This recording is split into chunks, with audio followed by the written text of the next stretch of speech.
Eric Hobsbawm. 17. A Era do Capital. 16º capítulo. Conclusão. Faça-se o que quiser, o destino tem sempre a última palavra nas questões humanas. Há uma tirania real para todos. Segundo os princípios do progresso, o destino já devia ter sido abolido há muito tempo atrás. João Nestroy, autor teatral cômico vienense, 1850. A Era do Trunfo Liberal começou como uma revolução derrotada e terminou numa depressão prolongada. A primeira é um sinal divisório mais conveniente para marcar o início ou o fim de um período histórico do que a segunda, mas a história não consulta a conveniência dos historiadores, embora alguns dentre eles não estejam prevenidos a respeito deste ponto. As exigências de construção dramáticas talvez sugiram a conclusão deste livro com um acontecimento adequadamente espetacular, a proclamação da unidade alemã e a Comuna de Paris em 1871, ou mesmo a grande queda da Bolsa de 1873, mas as necessidades da construção dramática e as da realidade frequentemente não são as mesmas. O caminho termina não com a visão de um ponto culminante ou de uma catarata, mas sobre a paisagem menos facilmente identificável de um sistema fluvial. Um tempo qualquer entre 1871 e 1879. Se precisamos definir uma data, escolhamos uma que simbolize a metade da década de 1870 sem associá-la a nenhum evento formidável que a sobrecarregue desnecessariamente. Digamos, 1875. A nova era que iria se seguir à Era do Trunfo Liberal seria bastante diferente. Economicamente, iria se desligar rapidamente da competição sem barreiras das empresas privadas, da abstenção governamental em relação a interferências, e daquilo que os alemães chamavam manchesterismos, a ortodoxia do livre comércio da Inglaterra vitoriana, para passar às grandes corporações industriais, cartéis, trustes, monopólios, grande intervenção governamental, e as mais diferentes ortodoxias de política econômica, mas não necessariamente de teoria econômica. A Era do Individualismo encerra-se em 1870, lamentada pelo advogado inglês E. V. Dicey, e a Idade do Coletivismo começava. E embora a maior parte do que ele sombriamente apontava como os avanços do coletivismo nos pareça hoje insignificante, em certo sentido ele tinha razão. A economia capitalista mudou de 4 formas significativas. Em primeiro lugar, entramos agora numa nova era tecnológica, não mais determinada pelas invenções e métodos da primeira revolução industrial. Uma era de novas fontes de poder, eletricidade e petróleo, turbinas e motor à explosão, de nova maquinaria baseada em novos materiais, ferro, ligas, metais não ferrosos, de indústrias baseadas em novas ciências tais como a indústria em expansão da química orgânica. Em segundo lugar, entramos também agora cada vez mais na economia de mercado de consumo doméstico, iniciada nos Estados Unidos, desenvolvida, na Europa ainda modestamente, pela crescente renda das massas, mas sobretudo pelo substancial aumento demográfico dos países desenvolvidos. De 1870 a 1910, a população da Europa cresceu de 290 para 435 milhões, a dos Estados Unidos de 38,5 para 92 milhões. Em outras palavras, entramos no período da produção de massa, incluindo alguns bens de consumo duráveis. Em terceiro lugar, e de certa forma este foi o desenvolvimento mais decisivo, uma reviravolta paradoxal teve lugar. A Era do Trunfo Liberal tinha sido aquela era de facto do monopólio industrial inglês, dentro do qual, com algumas notáveis exceções, os lucros eram assegurados sem muita dificuldade pela competição de pequenas e médias empresas. A era pós-liberal caracterizava-se por uma competição internacional entre economias industriais nacionais rivais, a inglesa, a alemã, a norte-americana. Uma competição acirrada pelas dificuldades que as firmas dentro de cada uma destas economias enfrentavam, no período de depressões, para fazer lucros adequados. A competição levava, portanto, à concentração econômica, controle de mercado e manipulação. Para citar um excelente historiador. Início da citação. O crescimento econômico era agora também luta econômica, luta que servia para separar os fortes dos fracos, desencorajar uns e estimular outros, favorecer as novas nações famintas às expensas das velhas. O otimismo acerca de um futuro de progresso infinito dava lugar à incerteza e um sentimento de agonia, no sentido tradicional da palavra. Tudo isto fortalecia e por seu turno era fortalecido pelas crescentes rivalidades políticas, as duas formas de competição fundindo-se naquele surto final de fome por territórios e na caça por esferas de influência que tem sido chamada de novo imperialismo. Fim da citação.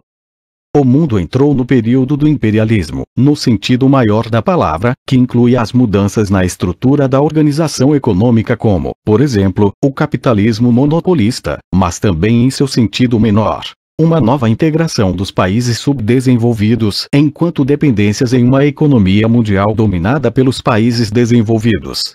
Além da rivalidade, que levou as potências a dividir o globo entre reservas formais ou informais para seus próprios negócios, entre mercados e exportações de capital, tal processo também era devido à crescente não disponibilidade de matérias-primas na maioria dos próprios países desenvolvidos, por razões geológicas ou climáticas. As novas indústrias tecnológicas demandavam tais matérias: petróleo, borracha, metais não ferrosos. Pelo final do século a Malásia era conhecida como produtora de estanho, a Rússia, Índia e Chile por seu manganês, a Nova Caledônia pelo níquel. A nova economia de consumo demandava quantidades crescentes não apenas de matérias produzidas nos países desenvolvidos, por exemplo, cereais e carne, mas também daquelas que não podia produzir, por exemplo, bebidas e frutas tropicais e subtropicais, e óleo vegetal para sabão. A Banana Republic tornou-se parte da economia capitalista da mesma forma que a colônia produtora de estanho, borracha ou cacau.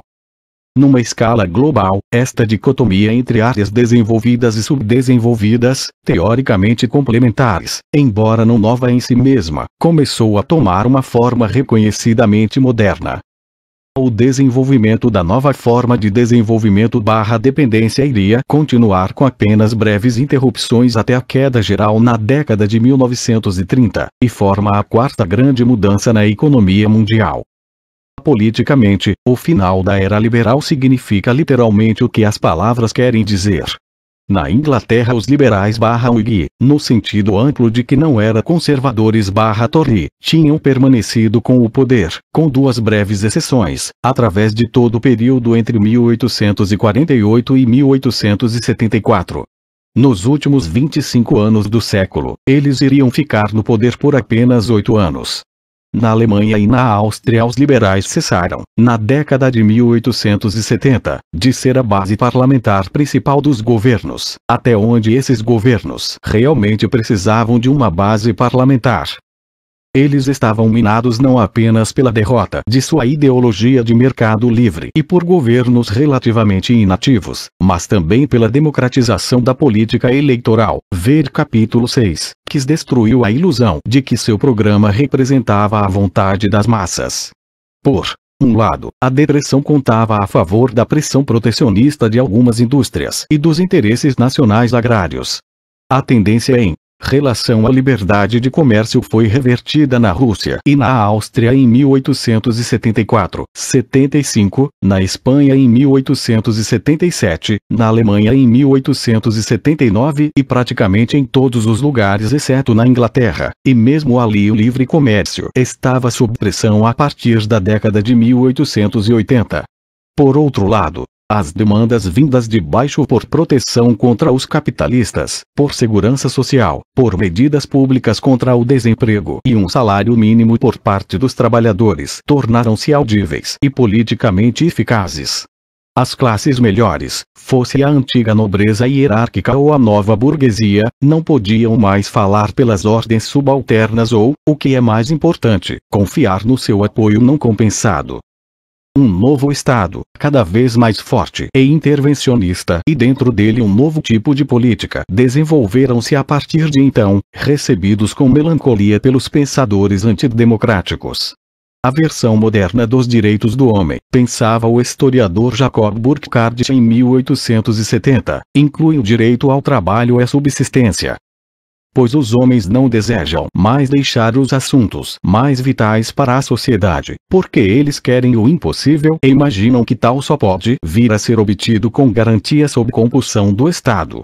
O que os perturbava não era a utópica demanda, como consideravam, por parte dos pobres para viver decentemente, mas a capacidade dos pobres de impor tais demandas.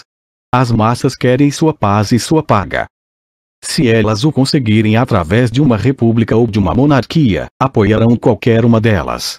Se não, sem muito barulho irão apoiar a primeira Constituição que lhes prometer o que querem. E o Estado, não mais controlado pela autonomia moral e pela legitimidade que a tradição lhe atribuía na crença de que as leis da economia não podiam ser quebradas, iria se tornar na prática um leviatã cada vez mais poderoso, embora em teoria um instrumento para atingir os objetivos das massas.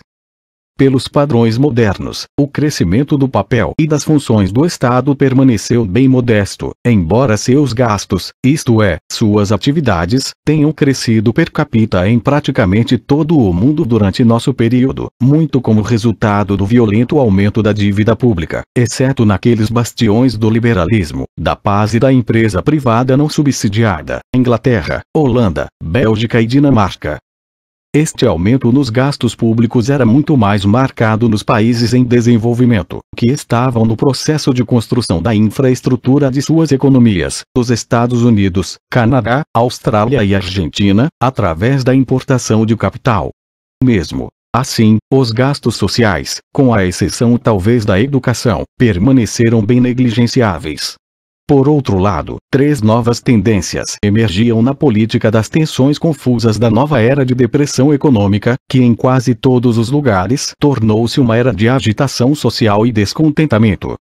A primeira tendência, e quase que aparentemente nova, era a emergência de partidos e movimentos de classe operária, geralmente como uma orientação socialista, isto é, cada vez mais marxista, dos quais o Partido Social Democrata Alemão era o pioneiro e o exemplo mais expressivo. Embora os governos e as classes médias da época olhassem para eles como muito perigosos, na realidade eles partilhavam os valores e princípios do iluminismo racionalista sobre o qual o liberalismo se apoiava. A segunda tendência não partilhava desta herança, e aliás opunha-se decididamente a ela.